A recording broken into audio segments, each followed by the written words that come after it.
천국의 정표 다니엘과 요한계시록입니다. 저희 채널은 다니엘과 요한계시록을 통해서 마지막 때 천국의 정표를 세워가는 사역 채널입니다. 오늘은 다니엘과 요한계시록 주제와는 좀 다르게 요즘 이슈가 되고 있는 로잔대에 대해서 잠깐 함께 나누려고 합니다. 들어가기 앞서서 영상 하단에 10월 마지막 주에 있는 60기 천국의 정표 세미나 다니엘과 요한계시록 안내가 있습니다. 관심 있는 분들은 아래 영상 하단 더보기란을 참조해 주시면 좋겠습니다.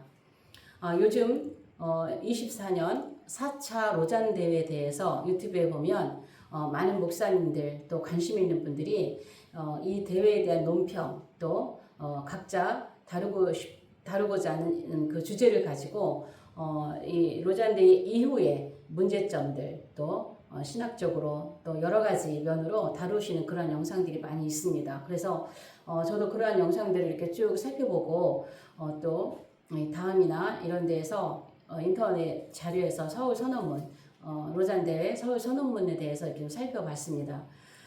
그런데 제가 이제 이것을 영상을 보고 또 이런 자료들을 살펴보다가 제가 이 로잔 대회를 통해서 이 시대의 위기감을 이렇게 확 느꼈어요. 이렇게 갑자기 머리가 쭈뼛 쓰는 어떤 그러한 느낌이라고 할까? 그러한 느낌을 이렇게 받았는데 제가 이제 다음에서 그 로잔 대회를 이렇게 검색하다가 보니까 요번에 그 로잔 대회가 저는 이 시간에 뭐 로잔 대회에 대해서 그 대회에 대한 성격이라든가 여러 가지 뭐 다른 거를 얘기하는 건 아니에요. 그냥 제가 이 로잔 대회를 통해서 제가 본 시각 다니엘과 요한계시록을 다루는 사람으로서 특별히 저에게 다가온 그 부분만 지금 나누려고 하는 것입니다. 서울 선언문에 보면 로잔 대회에서 7개 주제에 대해서 이게 그 선언문이 있어요. 이제 복음에 대해서 또 뭐 성경에 대해서 교회에 대해서 인간에 대해서 여러 가지 7개의 주제가 있는데 그 중에 이제 성경에 대한 그 내용이 있어서 그 내용이 쭉 있는데 이 부분을 이렇게 좀 눈에 띄게 해놨더라고요. 위에 칸 비고 아래 칸 비고 이것이 딱 눈에 띌 수 있도록 이렇게 눈에 뜰 수 있도록 딱 이렇게 해놨어요. 그래서 박스 안에 넣어놓은 거라는데 박스 제가 넣은 거예요. 눈에 딱 띄는 것을 딱 보면서 또 이제 이 부분을 또 다루는 어떤 목사님도 계셨지만 성경적인 부분에 대해서 다루는 목사님들이 많이 계셨지만은 저는 이 부분이 딱 걸리는 거예요. 뭐냐면 성경을 어떻게 읽어야 하는지에 대한 규정이에요. 그러니까 이건 이제 로잔 대회라고 하는 세계 대회잖아요. 세계 대회가 인천 송도에서 대한민국 인천 송도에서 있었던 4차 대회에서 이 선언문이 나왔는데 이게 아마 이제 할 때마다 어떤 이러한 것들이 이제 바뀌어지고 추가되고 뭐 강화되고 이런 내용들이 있는 거겠죠. 근데 이번에는 이 내용이 들어간 거예요. 성경을 어떻게 읽어야 하는지에 대한 규정이에요.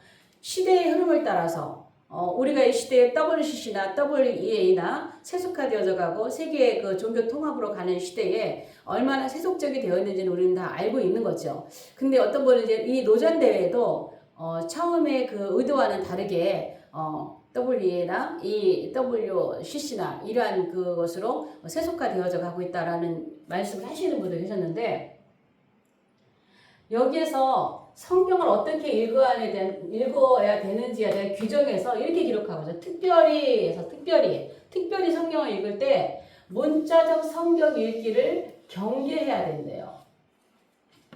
경계해야 하면서 그럼 성경을 어떻게 읽어야 되냐? 기록된 문자 그대로 읽는 것을 경계하고 역사적으로, 문학적으로, 정경적인 맥락에서 성경을 읽어야 한다라고 강조가 되어 있는 거예요. 저는 이 부분이 눈에 딱 들어오면서 그 위기감을 느낀 것이 무엇이냐면 저는 다니엘과 요한계시록을 다루는 사역입니다. 요한계시록이 여기 문학적이 있죠. 묵시문학입니다. 요한계시록이 묵시문학의 범주에 들어가 있어요. 저는 요한계시록을 묵시문학이라고 문학의 범주에 넣지 않는데 문자 그대로 기록된 그대로를 해석하고 요한계시록은 문자는 문자적으로 제가 요한계시록을 해석하는 입장은 문자는 문자적으로 상징은 상징으로 해석한다. 그리고 성경은 이 다니엘 요한계시록은 섞여 있지 않고 순서적으로 이정표를 따라서 기록하고 있다. 이런 시각에서 해석을 하고 있거든요. 그 상당히 문자적으로 기록하는 거예요. 해석을 하는 거예요. 그런데 묵시문학의 범주에 들어가 있는 이 요한계시록에 있어서 제가 문자적으로 읽고 해석을 한다면 지금 읽는 것도 경계를 하고 있는데 문자적으로 읽는 것도 경계를 하고 있는데 앞으로 묵시문학의 범주에 들어가 있는 요한계시록을 해석할 때 문자적으로 해석할 때는 얼마나 더 많은 경계와 제재가 있겠는가 앞으로 갈수록 마지막 때 이런 거에 대한 위기감이에요.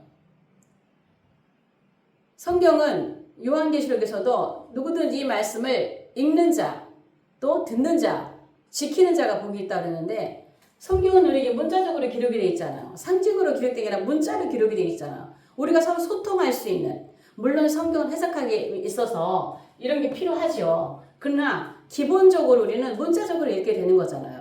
그래서 문자적으로 해석할 것을 문자로 해석하고 어떤 역사적인 그런 배경이라든가 이런 걸 봐야 되는 건 맞아요. 그렇지만 지금은 가볍게 문자적 성경 읽기를 경계하고 있지만 앞으로 특별히 제가 다루는 요한계시록 사역에 있어서는 문자적으로 해석하는 것에 대한 핍박과 경계심이 앞으로 더 많아질 것이라고 하는 위기감이에요.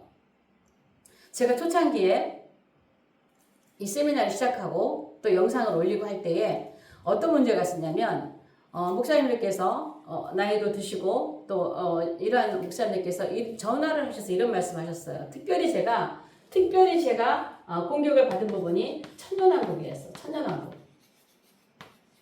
전화를 하셔서 이름을 밝히시고 교단을 밝히시고 신부를 밝히시고 정중하게 말씀하시는 거예요. 정중하게 천년왕국을 그렇게 문자적으로 해석을 하면 안 된다라는 거예요. 얘기하고 있죠. 문자적으로 성경을 해석하면 안 된다. 무천년주의를 지지하는 분이죠. 그렇게 해서 제가 지금 해석하고 있는 거에 대한 위험성 아주 잘못되고 있다는 거죠. 사람들에게 너무 잘못 가르치고 있다는 것이죠. 그러면서 무천년주의에 대한 이 내용들을 저의 생각을 바꾸고자 계속해서 아주 그냥 장문의 문자를 보내면서 제가 지금 가르치고 있는 이 말씀이 천년왕국에 대한 말씀들이 잘못되었다라는 것을 자꾸 이렇게 말씀하셨어요. 그러한 분들이 몇 분 계셨어요. 많지는 않으셨지만 지금은 이제 그런 일이 없죠. 천년왕국이라든가 휴거라든가 어떤 분은 심지어 제가 휴거를 3번 풀고 있기 때문에 하나님께서 그렇게 풀고 있기 때문에 저를 유황불못에 집어넣는다고 그랬다. 이렇게 경고를 하는 전화로도 이렇게 경고를 하는 이런 분들도 계셨어요. 그러니까는 성경 해석이 이제 해석의 문제인데 해석이 다른 거죠. 그런데 성경의 해석이 다르다고 구원이 결정되는 건 아니에요. 우리가 성경이 천년왕국이 있다 없다 해서 구원이 결정되는 거 아니죠. 천국에 가고 못 가고가 결정되는 거 아니죠. 휴거가 2번 있다, 3번 있다, 몇 번 있다라고 해서 그 문제 갖고 구원이 결정되는 문제가 아님에도 불구하고 제가 문자적으로 이 성경을 기록된 그 말씀대로 순서대로 저는 기록된 순서대로 해석을 하고 있거든요. 이러한 문제에 있어서 태클을 거는 분들이 계셨어요. 지금은 그렇게 많지는 않습니다. 제가 또 10여 년 가까이 사역을 하고 있으니까 지금은 그런 게 있지 않아요. 그러나 이제 앞으로가 그런 위기감인 거죠. 영적인 위기감이라고 할까요? 이제 시대가 마지막 때로 가니까 우리가 차별금지법이라든가 차별금지법에 의해서 오직 예수만 구원이 있다고 하는 이 말씀 또 동성애 문제 이러한 문제들은 세계적으로 통과되고 있는 어떤 그런 법적인 문제들에 의해서 지금도 통과되는 그 나라에서는 제재를 받는 그러한 것들이죠. 오직 예수로만 구원을 받는다 이러한 문제들 또 동성애를 죄라고 지적할 수 없는 문제들 이러한 것들은 이 시대가 지금 다 공유하고 있는 그러한 내용들인데 이 내용은 그런 차원을 넘어서 성경을 문자적으로 읽고 믿고 해석함에 있어서 앞으로 이러한 제재가 더 늘어날 것이라는 그러한 생각을 하게 되는 것이죠.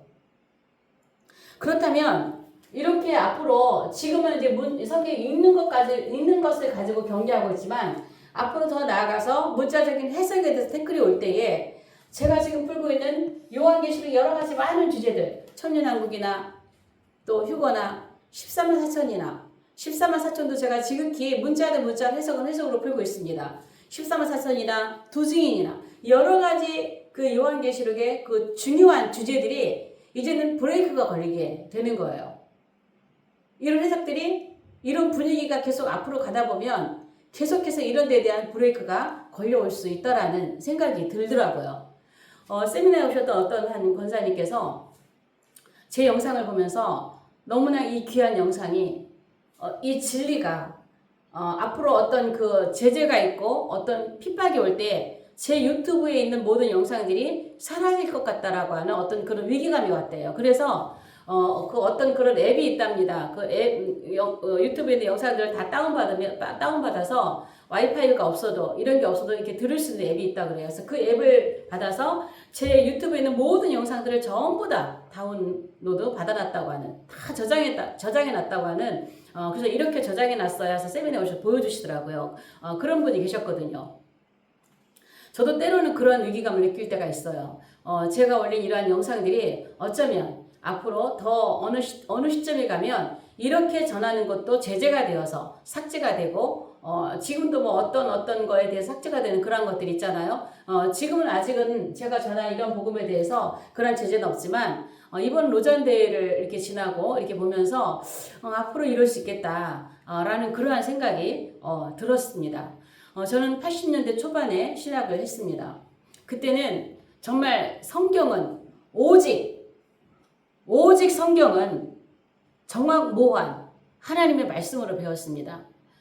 철저한 보수적인 관점에서 정말 1.1획도 오류가 없는 하나님 말씀으로 배웠습니다. 물론 1.1획이라고 하는 것은 번역된 여러 가지 성경이 아니라 원문, 처음에 기록된 그 성경을 말하는 것이겠죠. 지금은 여러 가지 필사하고 이렇게 번역하는 과정에서 많은 오류들이 있지만, 진정한 하나님의 그 원래의 말씀은 1.1획도 오류가 없는 캐논, 하나님의 정확무한 말씀으로 배웠습니다. 그래서 저는 말씀을 성경대로 믿고, 성경대로 읽고, 성경대로 선포하려고 애를 쓰고 있습니다. 마지막 때에 저에게 주신 다니엘과 요한계시록도 기록된 말씀 그대로 저는 믿고 그대로 선포하는 그런 사역을 하고 있습니다.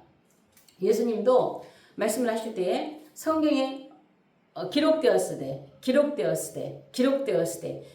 문자 그대로 그의 말씀을 말씀하셨습니다. 고린도전서 15장 3, 4절에도 보면은 예수님은 성경대로, 기록된 성경 그대로 죽으셨고 성경 그대로 다시 부활하셨다는 것이죠. 그 말씀대로 예수님은 성경대로 오셨고 이 땅에 하나님으로 성경대로 오신 거예요. 사람의 몸을 입고 하나님이 문자 그대로 사람의 몸을 입고 이 땅에 오신 거예요. 그래서 예수님은 100% 신성, 100% 인성을 가지고 오신 그런 예수님이죠. 그런 하나님이시죠. 문자 그대로예요. 그러니까 예수님은 성경대로 기록된 대로 오셨고 성경에 기록된 대로 죽으셨고 기록된 대로 문자적 기록된 대로 부활하셨고 문자적으로 기록된 대로 승천하셨고 문자적으로 기록된 대로 다시 오실 거예요. 그래서 성경대로 기록된 대로 문자적으로 믿는다고 하는 것은 그만큼 중요한 말씀이에요. 그런데 이 성경을 문자적 성경 읽기를 경계해야 된다고 하는 것은 이거는 그냥 넘어갈 이런 우리가 쉽게 생각할 그러한 내용이 아니라는 것이죠. 물론 필요해요. 역사적인 이런 거 물론 해석하면서 필요해요. 그러니까 제가 지금 말씀드리는 게 어떤 의미인지를 아마 이해하실 것입니다. 이제 이 마지막 때가 우리 목회자들은 이 마지막 시대가 진리를 선포할 수 있는 골든타임임을 우리는 이제 느껴야 될 때라고 믿습니다. 교회에서도 성도들에게 성경의 말씀을 기록된 대로 가르치고 성경 말씀 기록된 대로 선포하고 또 성도들이 성경의 진리를 그대로 믿고 기록된 그대로 믿고 기록된 그대로 또 행하고 이러한 그 가르침이 올바른 가르침이 정말 이 시대에 필요한 시대라고 봅니다. 그러니까 얼마 남지 않은 이 시대에 우리는 이 진리를 사수하고 기록된 하나님의 말씀 진리를 사수하고 이 말씀을 전할 때도 얼마 남지 않았구나라는 그러한 그 위기감을 저는 느껴보았습니다. 우리 목사님들 또 우리 다른 분들은 어떠한 생각 가지셨을지 모르겠지만 마지막 때 다니엘과 요한계시록을 다루고 있는 저의 입장에서는 굉장히 충격적인 그러한 내용으로 다가왔던 내용을 여러분들과 함께 잠시 나누었습니다. 그래서 얼마 남지 않은 이 시간 저도 최선을 다해서 이 마지막 때 말씀을 다니엘과 요한계시록을 묵시문하게 묶어놓고 있는 또 이렇게 하다 보니까 그 영적인 그런 해석이 묶여있는 이러한 요한계시록을 바르게 세우는데 정말 시간이 얼마 남지 않았구나 생각을 해봅니다. 요한계시록은 다시 해석되어져야 됩니다. 기존의 요한계시록은 영적으로 또 이렇게 알레고리칼 안에 갇혀있는 이 많은 요한계시록 해석들이 바르게 해석이 되어야 되는 것은 반드시 문자적 성경을 그대로 보고 성경 그대로를 해석하고 올바르게 해석하는 것이 중요한 때라고 봅니다. 우리가 이 시대의 위기를 바라보면서 이 시대의 골든타임을 우리가 헛되이 보내지 않는 저희들 마지막 때 사역자들이 되었으면 좋겠습니다. 오늘 영상은 여기까지 하겠습니다. 다음 영상에서 뵙겠습니다.